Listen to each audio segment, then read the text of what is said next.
Okay, now we're going to look at our second Hellenistic part of the world, our second Hellenistic civilization. By now that word Hellenistic is familiar to you. You know that word Hellenistic refers to people who aren't themselves Greek, but who've adopted the Greek way of life.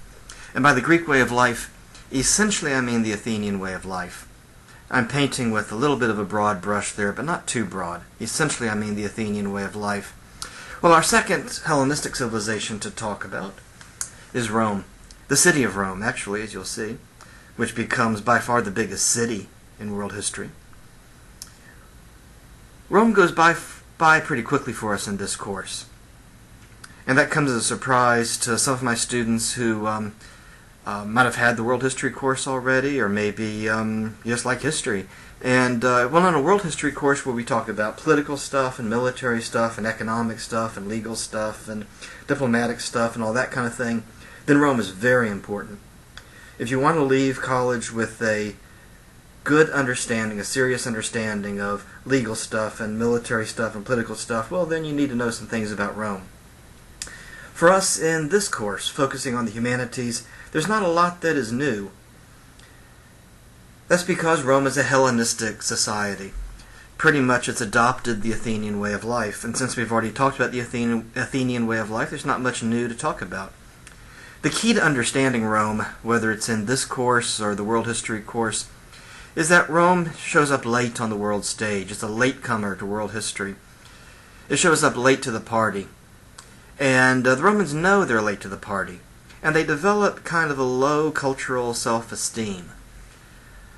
By the time the Romans have a chance to even think about how they want to live their lives, well, ancient Sumer's turned to dust. Athens has been going full bore for 1,000 years. Egypt's been going full guns for 2,000 years, maybe more. And, well, the Romans know they're late. Okay, they know they're showing up late to the party. And they even know they're late to the story of civilization in Rome. The Romans are in Italy, or the peninsula today we call Italy. The Romans knew they're latecomers to the story of history in Italy itself. They knew there had been an earlier civilization in Italy, an earlier civilization that the Romans called the Villanovans. Now, by now you know what that word civilization means. It refers to people who live in cities and who have at least access to a written language. Well, the Romans knew the Villanovans had been there before they were. That's because just like we can dig down in the dirt and dig up Roman stuff, the Romans could dig down in the dirt and dig up Villanovan stuff. That word Villanovan comes from two Latin words. The villa part of the word has to do with a city, like a village. The nova part of the word means new. You might have known that. And so the Villanovans, that's a word that the Romans gave to the first civilization in Italy. The people who got the first idea for cities in Italy, you see. We don't know much about the Villanovans because although they were civilized people, they could write down their story for us. No one today knows how to read the Villanovan language. That language has died out and no one knows how to read it. And so we don't know much about the Villanovans. We know that the Villanovans at one point were conquered by another empire, another civilization, which moved into Italy from the north. A group of people called the Etruscans.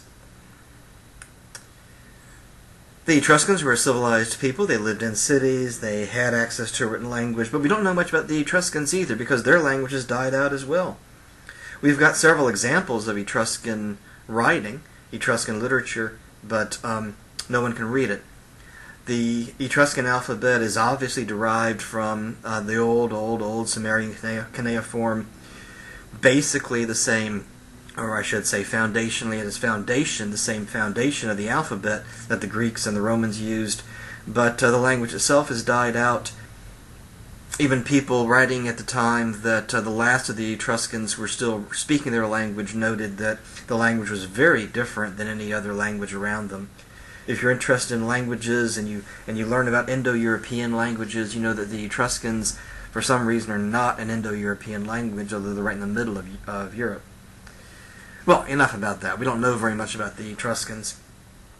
We do know that the Etruscans weren't very nice to the people that they conquered and ruled.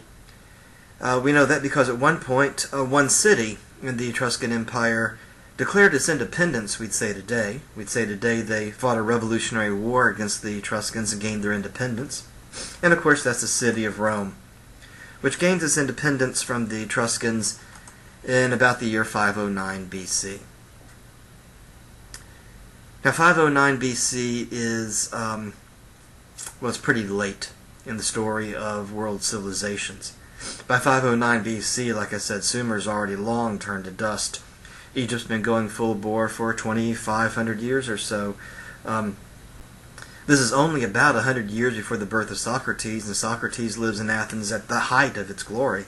And Rome, well, by the time the Romans even have a chance to look around and think about how they want to run their lives, now that the Etruscans don't boss them around, well, it looks like they've shown up late to the party, and everybody else is way ahead of them. And the Romans, they, as they look around, they're really impressed with what they see coming out of ancient Mesopotamia. They're really impressed with what they see coming out of ancient Egypt. But they're really, really impressed with life in Athens. And the Romans are simply going to pretty much, for the most part, adopt and adapt the Athenian way of life. And I'm going to be giving you some examples of the way that Rome takes parts of Athenian culture and transfers it over to Rome. One example is with politics. Once the Romans no longer have the Etruscans bossing them around, well, they have to come up with some way to run their city, and they need some kind of political structure. The Romans are really impressed with Athenian democracy. They really like the ideals that come out of Athens in terms of democracy. They like the idea that the citizens have the power. They like that idea. But as the Romans examine Athenian democracy, they see some weaknesses in democracy. You remember Athenian democracy. You remember Athenian democracy in general and how democracy worked in Athens. In a democracy, every citizen votes on every issue. Or I should say every citizen who cares to votes on every issue. Because some citizens don't care to vote, and so who cares what they have to say about anything. But in a democracy, every citizen who cares to become informed about the topics at hand votes on every issue. You remember that in Athens, the assembly met every 10 days on schedule. Every citizen who cared to show up was automatically a member of the assembly on that day. Every 10 days there's a meeting. All the citizens who care to that day show up. And whatever the majority of the citizens say, that's what gets done. Athens is a pure democracy. But the Romans, taking a look at Athens, well, they saw some problems with democracy. For one thing, just physically, democracy can't work in Rome. That's because the population of Rome is much, much larger than the population of Athens. And even if you could find a place where all the citizens of Rome could get in one place, even just those citizens who care to show up on a certain day, well, the gathering of citizens would be so large, that the people sitting at the back of the crowd wouldn't even be able to hear what the topics of discussion were. They wouldn't be able to follow the arguments or even know what issues they were voting on. The Roman population, much larger than the Athenian population. Even if you could get all the citizens in one place, it just wouldn't function. Physically, there'd be no way for everyone to be able to hear what's going on. So just physically, democracy can't work in Rome. But the Romans saw another weakness with democracy. When I introduced democracy to you, I was talking about Pericles' funeral oration. And I told you that in general, Americans like the word democracy. We like the idea of democracy. Because democracy sounds fair. It sounds simple. It sounds just so simple and fair, democracy. I mean, if you have a problem, you just get together all the people who care about the problem. Some people don't care about the problem, so who cares what they have to say about it? Get together all the people who care about the problem. Everybody gets a say. Everybody gets to say whatever they want to. Everybody gets to express their opinion. They can make bumper stickers and go on Facebook and post whatever they want to post. And then at the end of the day, everybody gets a vote. They vote. And whatever the majority of the people who care about the problem say to do about the problem, that's what gets done. It sounds simple, and it sounds fair. From the Roman perspective, though, the Romans saw democracy as being inherently unfair. I mean, if you think democracy is fair, ask Socrates, right? If 51% of the people in town want to kill you, they just kill you. It doesn't sound very fair. And, well, from the Roman perspective at least, democracy is inherently unfair. The Romans had picked up on something a later French social philosopher, a man named de Tocqueville, would come across. You don't need to worry about his name for this course.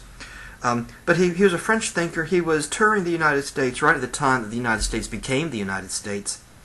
And he talked to all kinds of different people. He talked to big shots. He talked to ordinary people in the street, thinking and trying to figure out, what's going on in this new nation, a nation which is sometimes called the first new nation. What's going on as people are trying to say, how can we structure our political system?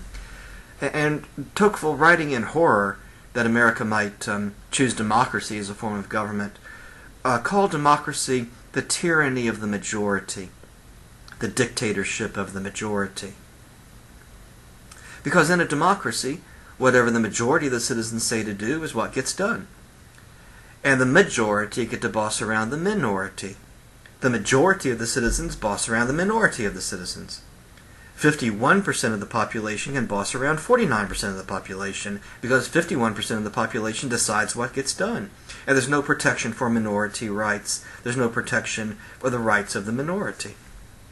The majority get to boss around the minority.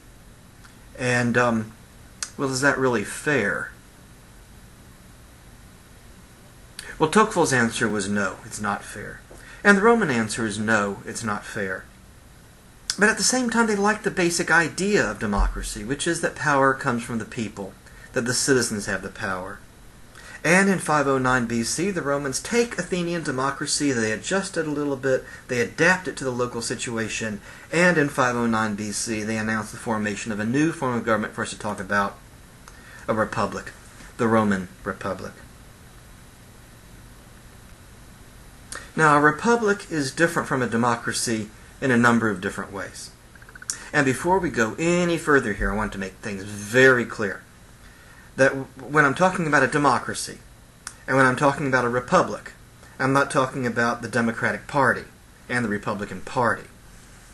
Those are just two political parties which have somehow picked up these names as labels, and I'm not talking at all about 21st century American political parties. So when I talk about democratic values in this course, I'm not talking about the values of the Democratic Party. When I'm talking about Republican values, I'm not talking about the values of the Republican Party. In this course, I don't deal with current events. Okay, I'm not dealing with headline stuff in this course. In this course, I'm dealing with things which are true no matter what time you're talking about. I'm talking about principles that are going to be true when no one's ever heard of the Democratic or Republican Party, for that matter, when no one's ever heard of the United States of America. In 10,000 years, the same principles are still going to be true. And the same differences between these two forms of government are going to be true. A republic is different from a democracy in a number of different ways. First of all is just functionally. A democracy functions differently than a republic. In a democracy, again, every citizen votes on every issue. In a republic, the citizens never vote on the issues. They never address directly the topics at hand. But instead, citizens elect representatives to make decisions for them. The citizens never directly vote on the topics, but instead they elect representatives to make decisions for them. The ruling body of Rome was an organization called the Senate. You already know how to spell that word. I didn't put it on the PowerPoints. It's spelled S-E-N-A-T-E, but you already knew that. The Senate. Every once in a while, there's an election, and individual Roman citizens who are interested in political stuff go out and they campaign, and then on election day, the citizens show up in a small group, a precinct or a district, where they can talk about the candidates and debate their character and their positions on different issues, and then they vote. And the citizens who gather in that small meeting elect a representative to go to the Senate to serve as a senator, And they're in that smaller body, see. Everybody can hear what's going on, hear the arguments, work out deals, and then the representatives, the senators, will make the laws.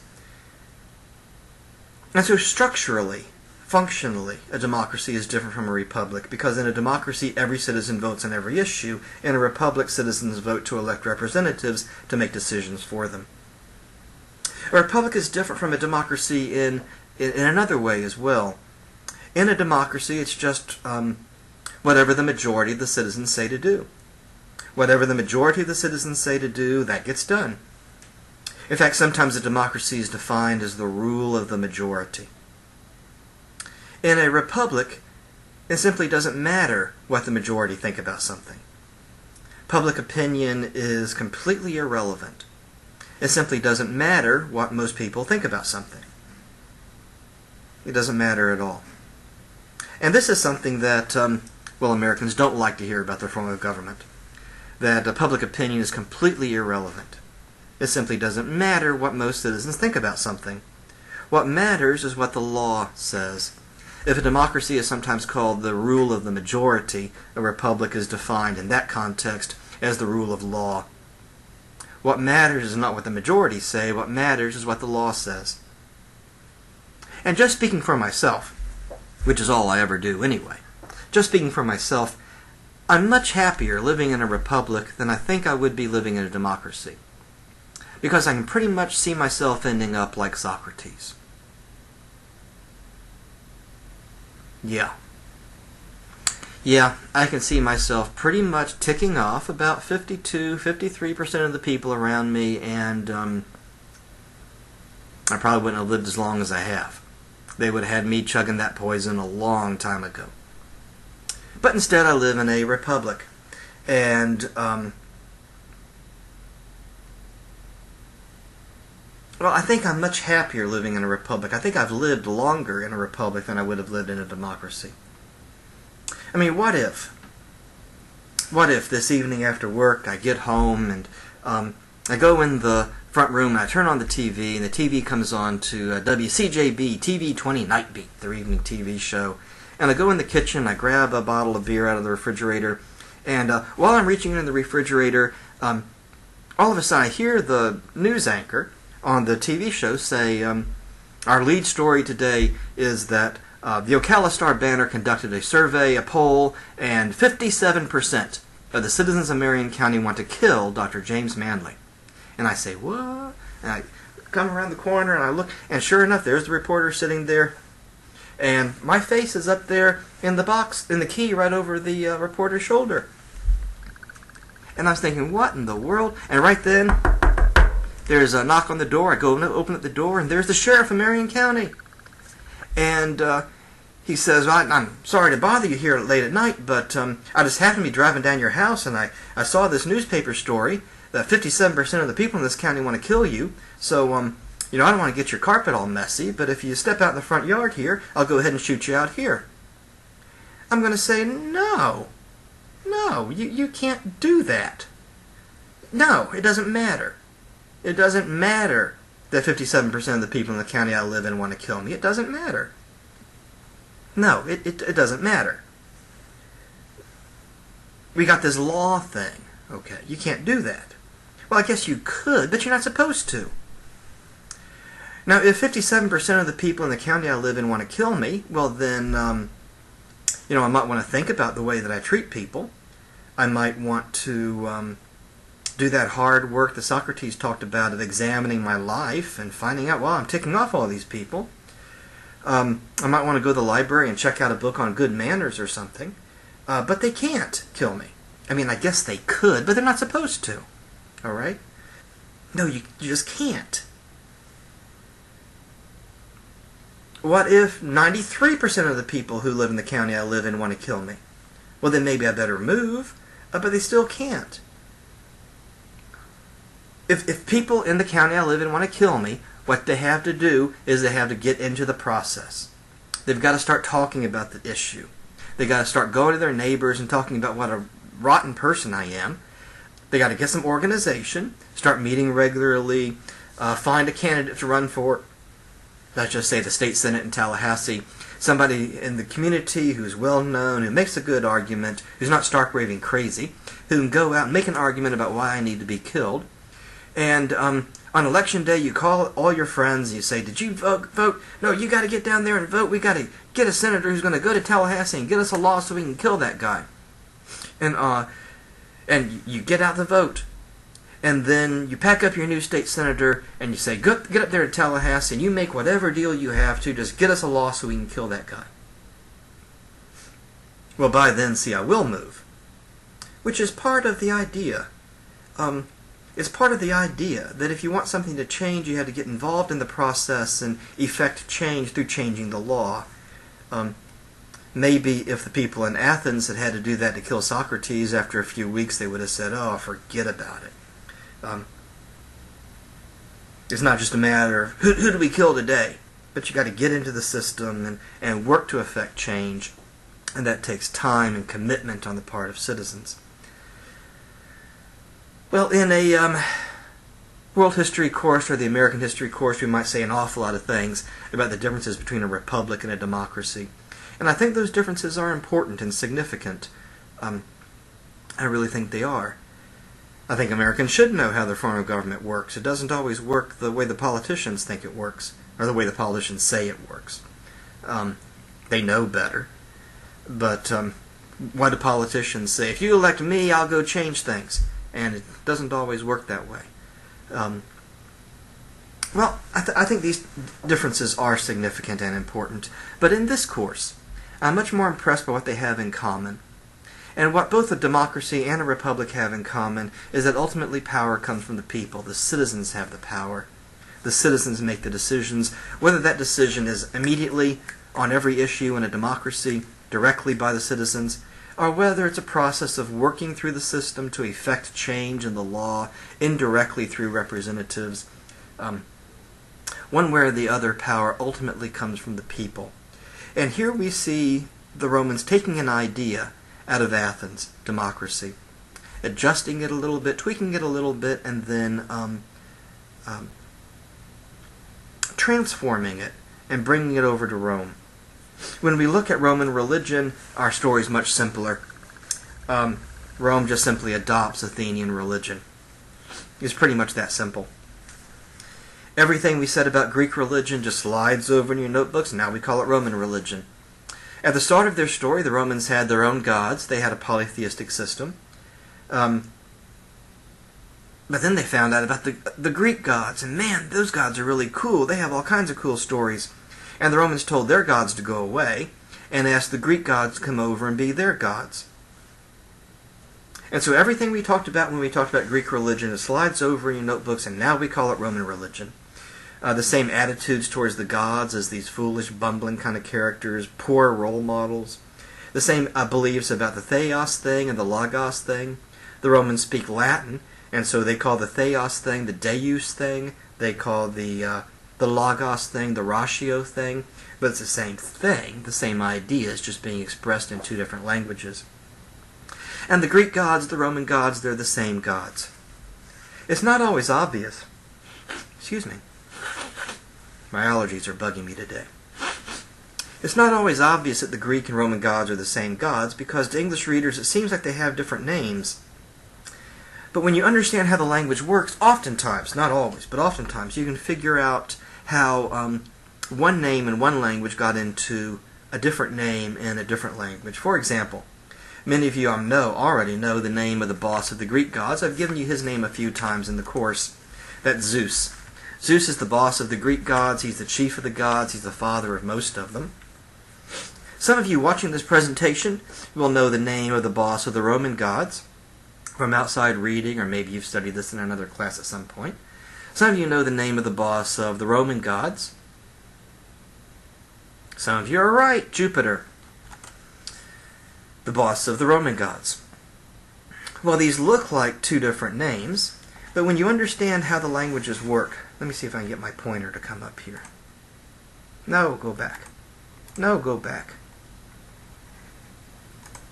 Isn't technology wonderful?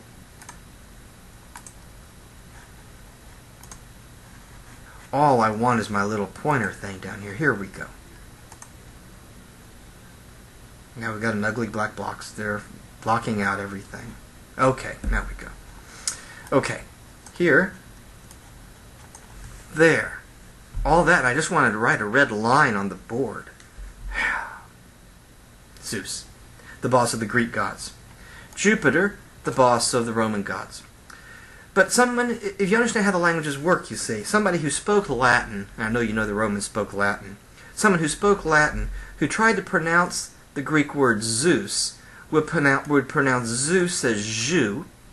You see, they would drop off the S part of the word. They'd soften the Z sound to a J sound. They would pronounce Zeus as Zhu. The pitcher part of the word comes from a Latin word that means father, like paternity. And so to say Jupiter in Latin is to say what in English you and I would say Father Zeus. Eventually it's going to come up there. There we go, Father Zeus. Jupiter is just a Latin way of saying Father Zeus. So although the names look different, when you understand how the languages work, then they really are the same name. The Greek, we can do this with other gods as well. Not all the gods, but an awful lot of them. If you think about it, you see how you got from one word in one language into another word in another language. For example, the Greek god of war is a god named Ares. Ares is the god of war in Greece, you see. Now, you kind of had to take my word for it here. But in Greek, Ares sounds like a mean, tough guy. Ares is our god of war. In Latin, Ares sounds kind of like a sissy, wimpy kind of name. It sounds kind of like Ares. Ares. And it's just the way the words sound in different languages. And, well, you can't have a god of war named Ares. Our god of war is named Ares. Better not mess with us or else Ares is going to stomp all over you. It doesn't quite work, okay? So the Romans took that Greek name Ares and put a big, strong M sound in front of it. And they call him Mars. Because in Latin, Mars sounds like a big, tough guy kind of name. And so you see, with an awful lot of these names, not all of them, but with an awful lot of them, sometimes the Romans did give new names to the Greek gods, but oftentimes you can see how these names got from one language into another language. Well, there we see just simply adopting, not even changing much around other than the names. And we see Greek religion just sliding across the Mediterranean and becoming Roman religion. And that's why Rome is going to go so quickly for us in this course. In a later presentation, you'll be seeing some things about Roman culture and art and architecture and so on, Roman philosophy and those kinds of things. But I just want to take a few minutes here and finish up the political story because I think, well, it's going to show up later on in the semester.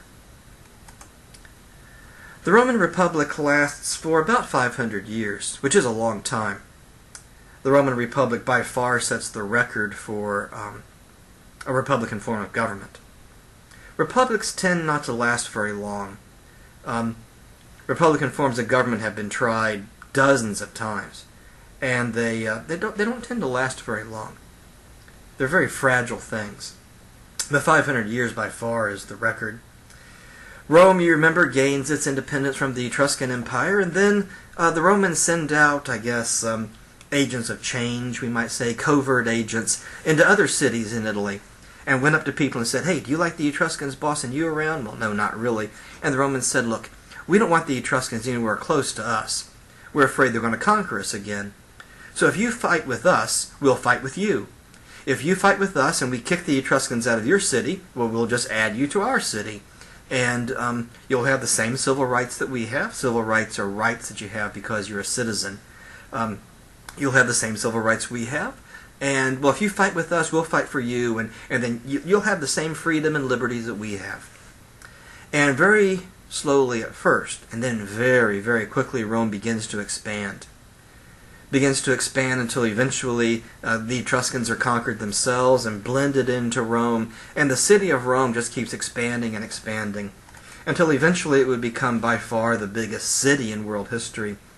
or you could go anywhere on the map here where you see the Roman Republic, and if you asked what city you were in, well, you'd be in Rome. There's lots of neighborhoods in the city, Jerusalem and Barcelona in Spain, and Alexandria in Egypt, and Athens in Greece, but they're all neighborhoods in this one very large city. The Roman Republic, like I said, lasts for about 500 years, but the first about 200 years and the last about 300 years are very different stories. That's because the Roman Republic becomes corrupt.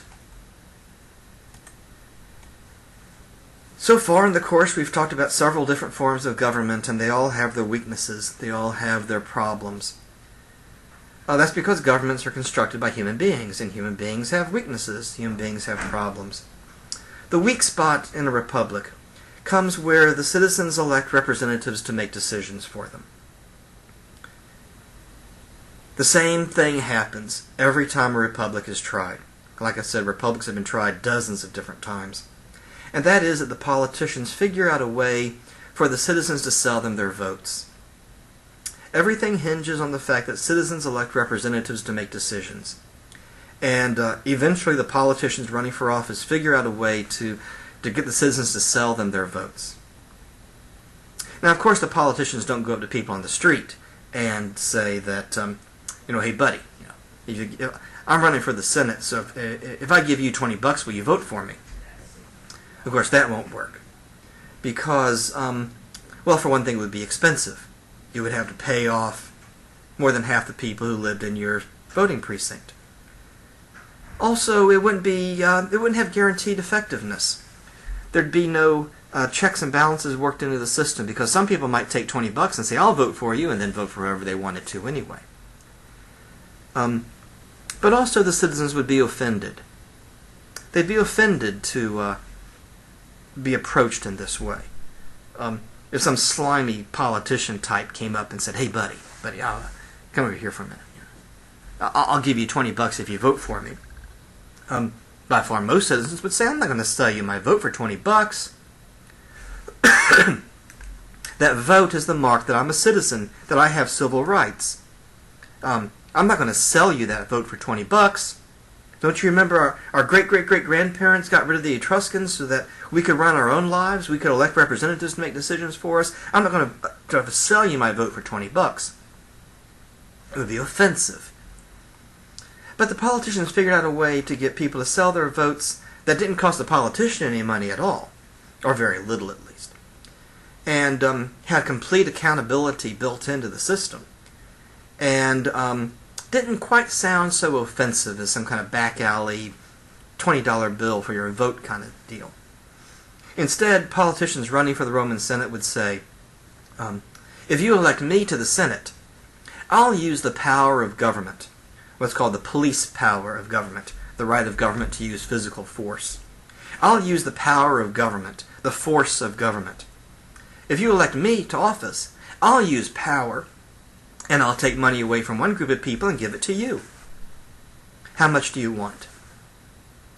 And then on election day, the citizens get out a piece of paper and a pencil and figure out which candidate is offering the most of somebody else's money and vote for that politician.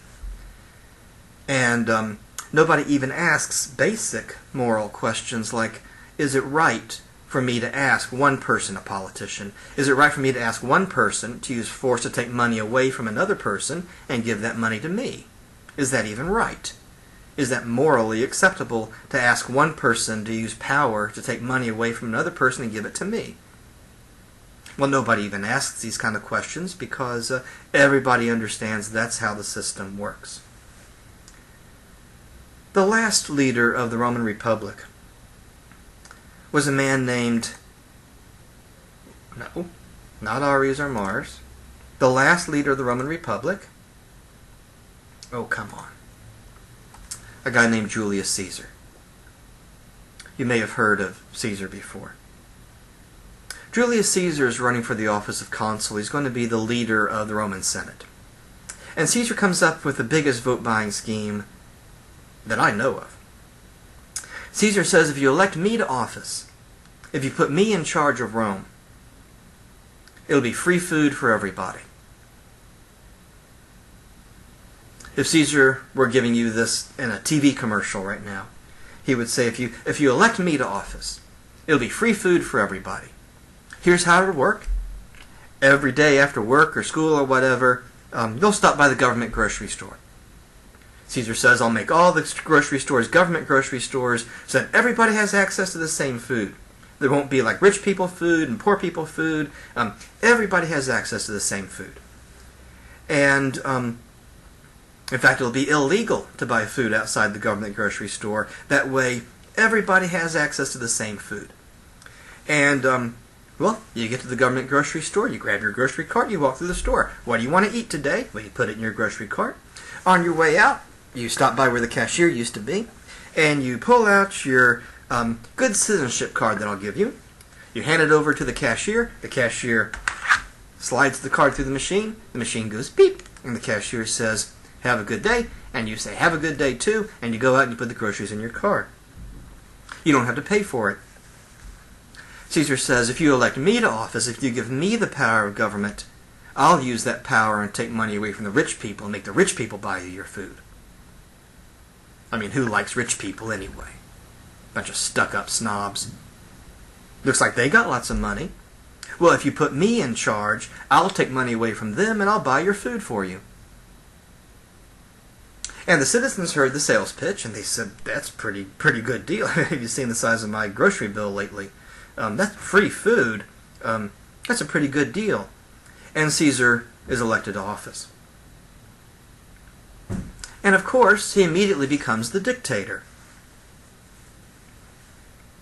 Towards the start of this semester, I gave you the key to being a successful dictator, which is to get control of something everybody needs to have to survive.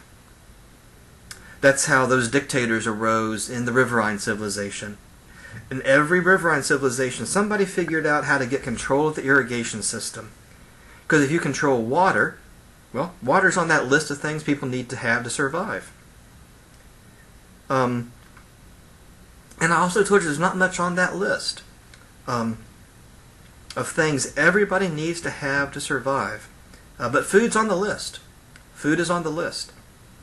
And, well, of course Caesar becomes a dictator. The citizens give him the power to control the food supply. And in fact, Caesar told them what was going to happen. It's just the citizens were listening to the part about free food and weren't listening to the other part of what Caesar said. Caesar says, all you have to do to show get your free food is show your good citizenship card that I'll give you. And, well, who gives you your good citizenship card? Caesar does. Who decides whether you're a good citizen? Caesar does. How does Caesar decide you're a good citizen? You did what he told you to do. If you don't do what he tells you to do, then you go to the government grocery store, you grab your groceries, you start heading out the door, you hand over your good citizenship card, and the cashier runs through the machine. The machine goes, eh. Cashier looks at the card, runs through the machine goes, eh.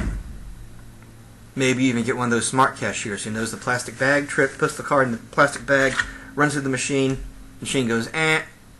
And the cashier says, look, you got some problem with your good citizenship card. You better go see Caesar because I can't give you any food. And there's no way to get food outside of the distribution center, system that Caesar controls. Well, how many days are you and your family going to go without food before you're on your knees outside of Caesar's office saying, Mr. Caesar, I'm sorry I didn't do what you told me to. I'll never disobey you again because I've got to have food for my family. Well, Caesar becomes the dictator. Even Caesar's friends think that he's gone too far. His friends put together a conspiracy to assassinate Caesar. It's a conspiracy led by two of his friends, by two of his best friends. Like I said, even Caesar's friends think he's gone too far with this. It's a conspiracy led by two of Caesar's friends. I don't have their names on the PowerPoint here. The first friend is named Brutus. That's spelled B-R-U-T-U-S, Brutus. The second friend is a man named Cassius. That's spelled C-A-S-S-I-U-S. Brutus and Cassius. Even Caesar's friends think he's gone too far. I mean, everybody's been playing the vote-buying game. Okay, that's just become the way the system works. But nobody has used the vote-buying game to become a dictator. And even Caesar's friends think that he's gone too far with this. So they put together a conspiracy to assassinate Caesar, which of course takes place on a date that the Romans called March 15th. There we go. It's coming up on the PowerPoint here. The Ides of March in the year 44 BC. Caesar shows up at the Senate to go inside the Senate and tell everybody how to vote. And his friends greet him. They shout, "Hail Caesar! Hail Caesar!" Caesar turns to go into the Senate and his friends jump him. They stab him in the back. Literally, they stab him in the back. When we say someone's been stabbed in the back, we're making a reference to this, the most famous political assassination in world history. And what does Caesar say when he dies? That's right, some of you know, "Et tu, Brute." That's what Shakespeare says anyway. It's Latin, "Et tu, Brute." It's Latin, it means "you too, Brutus." The way Shakespeare portrays it is Caesar shows up, he turns around, and all of a sudden he feels a sharp pain in his back. He turns around, there's his best friend holding a bloody knife. And Caesar says, "You too, Brutus, my best friend, have killed me." That's how Shakespeare portrays it anyway. In real life, this is kind of interesting. In real life, Caesar said a whole bunch of dirty words and then he died. But it's kind of cool to picture him withering to the floor. "Oh, you're my best friend, you have killed me." However you picture it, Caesar is out of the picture. The plan was that by assassinating the dictator, that would wake everybody up. And everybody would say, "Wait a second, what's going on?" And Caesar and Brutus and the other conspirators would say, look, see where this vote-buying system got us to? Look where the vote-buying game got us. Now we worked ourselves into a dictatorship. Let's get rid of the vote-buying game. Let's clean out the corruption. Let's go back to the original foundational principles of the Republic. That was the plan. That plan's been tried several times, and it hardly ever works. What works in Rome is what usually works, in fact, what almost always works, and that is that there's a civil war fought over who's going to be the next dictator. Because once you get the idea of a dictatorship in a society, it's very hard to get that idea out. What happens is a civil war. A civil war over who's going to be the next dictator. A civil war which lasts for quite a while, 17 years. For 17 years across this huge territory is complete chaos and anarchy. The criminals run the streets. The army had served as what you and I would think of as law enforcement during the time of the Roman Republic, but now the army is all fighting each other over who's going to be the next dictator, and the criminals are running the streets. Trade collapses. When you leave your neighborhood, the gangs are running the roads. Bandits are running the roads. The economy collapses. There's no court system to enforce contracts. And if you know much about how business works, you know that if you don't have a contract, then you are out of business. You can't enforce contracts. Well, there's no court system. There's no government.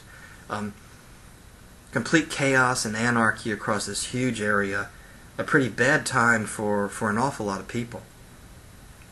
In a world history course, we'd say some things about the Civil War. We'd mention things like the Battle of Actium and big figures like Antony and Cleopatra and so on.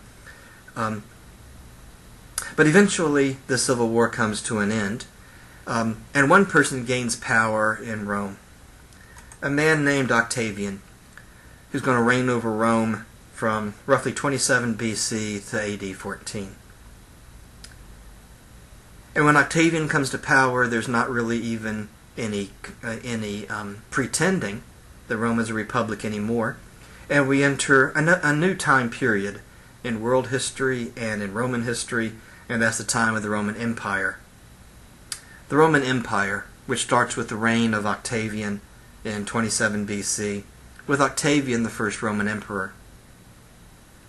One of the first things that Octavian does after becoming Roman emperor, after seizing power in Rome, is to change his name or to add on a title to his name. Octavian changes his name, adds on the name, takes on a new name, Caesar Augustus. He takes Caesar, the last name, the family name of Julius Caesar, and he adds to that family name the Latin word Augustus. That Latin word Augustus is a Latin word that means the great one. Caesar Augustus, Caesar the Great. Octavian, Caesar the Great. When Octavian, Caesar Augustus, comes to power in Rome, he ushers in a unique time period in world history, and a time period that even the Romans themselves realized was a special time. A time that the Romans themselves called the Pax Romana. That Latin word pax means peace. Romana, well, you know what that word means, Roman. You can figure that one out. The Pax Romana, the time of the Roman peace. Around this huge piece of land, across this huge territory, all of a sudden, now there's a government. Now somebody's in charge. The army is back patrolling the roads. The criminals are off the streets. Trade prospers across now the empire, what had been a republic, now an empire. The economy takes off in a big way.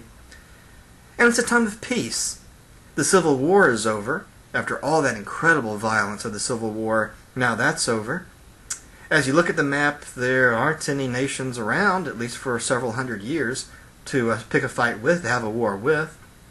And so for, well, maybe a couple hundred years, a little bit over a couple hundred years, it's a time of peace and prosperity. Now the citizens have lost the civil rights they had as citizens of the Republic. But if you're one of the people who don't care what your rights are and don't care about your rights, and historically, most people don't. Most people don't even know what their rights are, let alone care if they have them or not. And if you're one of those people who don't care about what your rights are and don't care about your rights, then, well, it's not a bad time to live. It's a time of peace. The economy is good. And if you're one of those people, and they tend to be the majority, who don't even know what their rights are, let alone care about them, well, it's not a bad time to live. Well, one day, Octavian, Caesar Augustus, is thinking about himself. He's thinking about this time of peace that he's brought to Rome. He's thinking about himself. And, as the computer wakes up, he's thinking about himself like these the great types tend to do an awful lot of. And he thinks to himself, you know, before I became emperor, the whole world was in chaos. Well, this part of the world anyway. But then I became emperor, and I brought peace to the whole world. I brought order to the whole world. Well, this part of the world anyway. Before I became emperor, the whole world was in chaos and anarchy, confusion, violence. But then I brought peace and order to the universe. This time of the Roman peace, the Pax Romana. Well, at least to this part of the world. And then Augustus starts thinking about Roman religion, which, like I told you, is identical to Greek religion. And Augustus thinks, I brought order to the world. The Theos thing brings order to the world. I must be that Theos thing, in the flesh. I must be some incarnation of the Theos thing. I somehow must be the Theos thing as a human being. And Octavian, Caesar Augustus, orders himself to be worshipped not as one of the gods. It's a key distinction. Not as one of the gods, but as the Theos thing, what runs the whole universe. Alexander, you remember, tried to be worshipped as one of the gods. But Octavian, Caesar Augustus, the first Roman emperor, demands that he be worshipped as the Theos thing. He has altars built to himself, sacrifices made to himself. The most famous of these altars he has built to himself, you have a couple of photographs in your textbook on pages... I should have had this up, shouldn't I have? On page 22, figure 4.7 and 4.8 on page 22, you have two even better photographs than what I have for you here on the PowerPoint. The ara pacis. The ara part of the phrase here is a Latin word that means altar. Pacis is another form of that Latin word pax, or peace, that I gave you earlier when we talked about the Pax Romana. Literally, ara pacis means an altar to peace. But it's an altar built to honor Caesar Augustus for bringing this time of peace and order to the universe as the theos thing. As you look at the structure, you see the structure. The photograph in your textbook illustrates it much larger, much better than the photograph here in this presentation, because you see a security guard standing next to it. You see it's much larger than you might think. You go up the steps into a place where you offer animal sacrifices to Caesar Augustus. Around the Areopagus are scenes from Augustus's life, scenes from Roman mythology and history and so on. It's like a comic strip as you walk around the outside. And as you look at these images on the outside of the altar, then you learn about how Caesar Augustus, the Roman emperor, has brought order to the world as the theos thing. Well, this plays a crucial role in our story later, because one group of people living in the Roman Empire, when they're told that they have to worship the emperor as the theos thing, well, they're not too happy with this news. And we're going to be catching up with those people pretty quickly in the semester.